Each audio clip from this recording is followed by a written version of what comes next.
क्योंकि शुरू से ये आरोप लगता रहा कि कहीं जानबूझकर सताया जा रहा है, सेलिब्रिटी का बेटा होने की सजा भुगत रहे हैं आर्यन खान। अब जिस तरह से ये मामला आगे बढ़ रहा है, क्या होगा आपका रिएक्शन? एक आरोप ये भी लगा कि गोसावी जो है वो बीजेपी का सदस्य है, वो एनसीबी दफ्तर में बैठता है, बीजेपी ये सब कुछ करा रही है इंस्टार्स के खिलाफ। अंजना जी, मैं ऑन रिकॉर्ड आपको कहूं कि भारतीय जनता पार्टी का कोई लेना देना नहीं इस पर्टिकुलर केस से। हाँ, स्वाभाविक रूप से एक सामाजिक मुद्दा है ये। ड्रग्स को लेके हम सब पूरे विश्व में लोग इस संघर्ष से लड़ रहे हैं, लेकिन इसका एक लक्ष्य है कि सप्लाई चेन को खत्म करें। हमारे जो बच्चे हैं समाज के, आज एक बहुत ही बड़े कलाकार के बेटे हो सकते हैं, कल किसी और अन्य नागरिक का हो सकता है, तो उनको ये चक्रव्यूह में न फंसते हुए कैसे उनको बचाना है, क्योंकि ये मैटर सब जुडिस है। मुझे नहीं लगता है कि आपको या हमें या कोई भी लीगल एक्सपर्ट को जजमेंट देना चाहिए कि क्या था सही क्या था गलत। एनसीबी एक इंडिपेंडेंट ऑर्गेनाइजेशन है जो अपनी तहकीकात कर रहे हैं।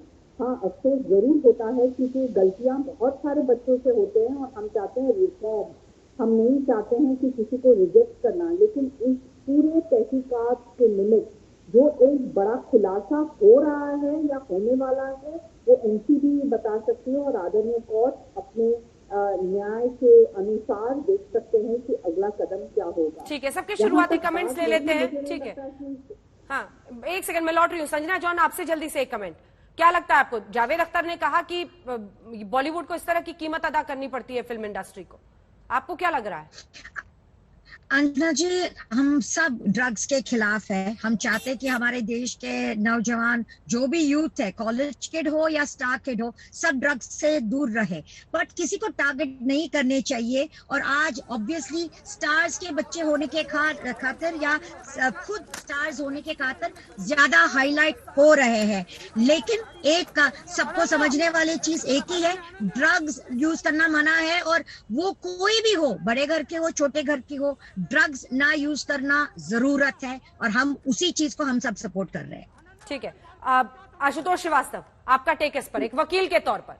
जो धाराएं, जो पहले दिन धारा लगाई थी कंजम्पशन का बेलेबल ऑफेंस, उसके बाद से धारा 29 जो कि एक सीरियस ऑफेंस बनता है, क्या उस हद तक ये प्रूव कर पाएंगे व्हाट्सएप चैट के जरिए कॉन्स्पिरेसी?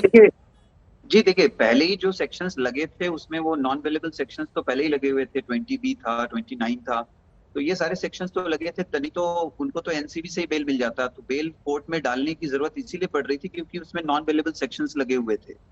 और जहां तक इन्वेस्टिगेशन का सवाल है, तो मेरा मानना है कि अभी अंडर इन्वेस्टिगेशन ये पूरा चल रहा है। ऐसा तो नहीं है कि चार्जशीट फाइल हो चुका कोर्ट में। देखिए, कोर्ट कभी भी बेल को जब कंसिडर करता है तो मेन एस्पेक्ट कोर्ट का यही होता है कि अगर हम एक्यूज को छोड़ देते हैं बेल पे, तो कहीं बाहर जाकर के ड्यूरिंग इन्वेस्टिगेशन वो विटनेसेस को टैंपर तो नहीं करेगा, एविडेंस को जो है इन्फ्लुएंस तो नहीं करेगा। तो ये सारे एस्पेक्ट को देखते हुए कोर्ट डिसाइड करता है कि बेल देना चाहिए नहीं देना चाहिए।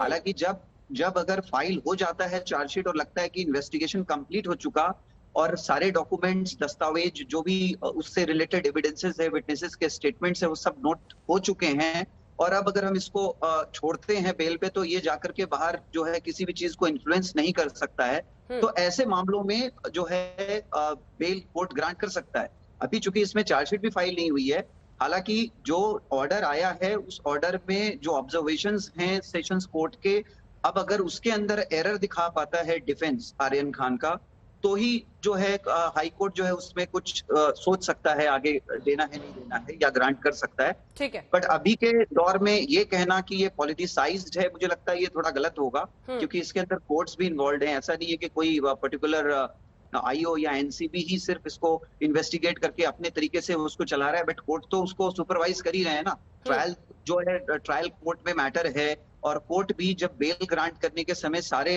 डॉक्यूमेंट्स, एविडेंसेस को देखते हुए जो भी है ऑर्डर पास कर रहा है। और मुझे लगता है कि ये जब हाई कोर्ट में जाएगा तो हाई कोर्ट को अगर कुछ लगता है कि एरर है सेशंस कोर्ट के ऑर्डर में while considering the bail petition, तो हो सकता है कि उसको रिवर्स करे, कुछ करे, ये तब की बात होगी। तो मुझे लगता है इसको पॉलिटिसाइज नहीं करना चाहिए और इसको स्पोर्टिंगली देखना चाहिए। और चूंकि अंडर इन्वेस्टिगेशन है, अगर किसी का बेल रिजेक्ट हो गया इसका मतलब ये नहीं है कि वो कन्विक्ट हो गया या उसको सजा सुना दी गई।